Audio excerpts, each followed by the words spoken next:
میں نے ایک آیت پڑھی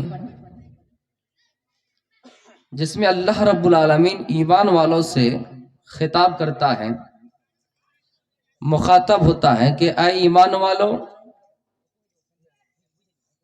آنے والے دن کے لیے تم نے آگے کیا بھیجا ہے، جس کو محاسبہ نفس کہا جائے۔ یعنی ایک دکاندار دن بھر دکانداری کر کے شام کے وقت حساب جوڑتا ہے کہ ہم نے دن میں کتنا منافع کمایا، کتنا فائدہ ہوا، کتنا نقصان ہوا۔ اسی طرح انسان کو بھی یہ حساب کر لینا چاہیے کہ ہم نے اپنی زندگی میں کیا تیاری کر رکھی آخرت کے لیے۔ میرے بھائیوں، یوں تو ہم دنیا کی مصروفیات میں، مشغولیات میں ڈوبے رہتے ہیں، ہمارے پاس وقت ہی نہیں رہتا ہے ہنسی مذاق کرنے میں، گالی گلوچ کرنے میں، غیبت کرنے میں، بہت سی خرافاتیاں ہمارے اندر بھرے ہوئے ہیں۔ لیکن ہوشیار وہی آدمی ہے جو آنے والے دن کے لیے تیاری کریں۔ میں آپ کو ایک چٹکلا سے تقریر شروع کروں گا۔ جب قوم نوح نے نوح علیہ السلام کی بات نہیں مانی تو پھر عذاب کے مستحق ٹھہری، اور اللہ نے نوح علیہ السلام کو حکم دیا کہ ایک بہت بڑی کشتی بناؤ۔ نوح علیہ السلام کشتی بنانا شروع کر دیے اور بے موسم میں کشتی بنائے، چیت بیساکھ جیسے اپریل مارچ کا مہینہ ہوا ہوگا، جب پانی کا کوئی نام و نشانہ ہی نہیں تو ان کی قوم نے مذاق اڑایا۔ نوح علیہ السلام کشتی بنانا شروع کر دیے چٹیال میدان میں۔ جب کشتی بن کے تیار ہو گئی، قوم نے نوح علیہ السلام کا مذاق اڑایا، کشتی کا مذاق بنایا، تب دیکھا کہ کشتی تو بن ہی گئی، تب نالائق اور نافرمان قوموں نے کیا کیا، اس کشتی پر پاخانہ کرنا شروع کر دیا اور پاخانہ کر کے پوری کشتی کو بھر دیا۔ نوح علیہ السلام کو تھوڑی دیر کے لیے اللہ تعالیٰ سے یہ شکوہ کرنی پڑی، شکایت کرنی پڑی کہ یا اللہ، یہ میری قوم ہے، تیرا بندہ ہے جو میری بات نہیں مانی، اور اوپر سے جب کشتی میں نے بنائی تو کشتی پر پاخانہ کر دیا۔ اللہ کہتا ہے نو گھبراؤ نہیں، وَمَكَرُ اللَّهُ، اگر کافر چال چلے تو اللہ بھی چال چلنے والا ہے، وَاللَّهُ خَيْرُ الْمَاكِرِينَ، اور اللہ رب العالمین بہترین چال چلنے والا ہے۔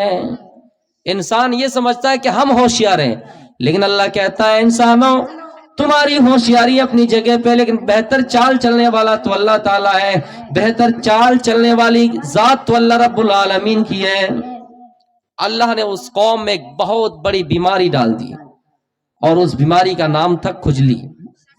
لوگ کھجلانے میں پریشان ہو گئے، مشغول ہو گئے، جدھر دیکھو سب کھجلا رہا ہے، پریشان حال ہے۔ ایک آدمی پاخانہ کرنے کے لیے گیا، قاضی حاجات کے لیے گیا، اور اسی کشتی کے کنارے میں بیٹھ گیا، اور جب اس کے بغل میں بیٹھا تو بیلنس جب گڑبڑ آیا تو یہ جا کے پاخانہ میں گرا، اور جیسے ہی پاخانہ میں گرا، جہاں جہاں اس کا جسم پاخانہ سے ٹچ کھایا، کھجلی ختم۔ پریشان حال ہے، کھجلی کی دوا ہی نہیں، یہ وائرس کورونا وائرس کی طرح کوئی دوا ہے ہی نہیں، آکسیجن کی کمی ہے، اور اچانک ٹھیک ہونے لگے۔ سب کو آواز لگائی کہ محلے والے دوڑو، کھجلی کی دوا مل گئی۔ بولا کیا؟ بولا کہ پاخانہ ہے، اٹھاؤ اور لگاؤ، کھجلی ختم۔ تو میرے بھائیوں، بہترین چال چلنے والے اللہ تعالیٰ ہیں، تو ہمیں اور آپ کو چاہیے کہ ہم اپنے نفس کا محاسبہ کریں۔ اس سے بہتر ہے کہ ہم اپنے کھیل کود میں لگے رہیں، سے بہتر ہے کہ ہم اپنے نفس کا محاسبہ کریں۔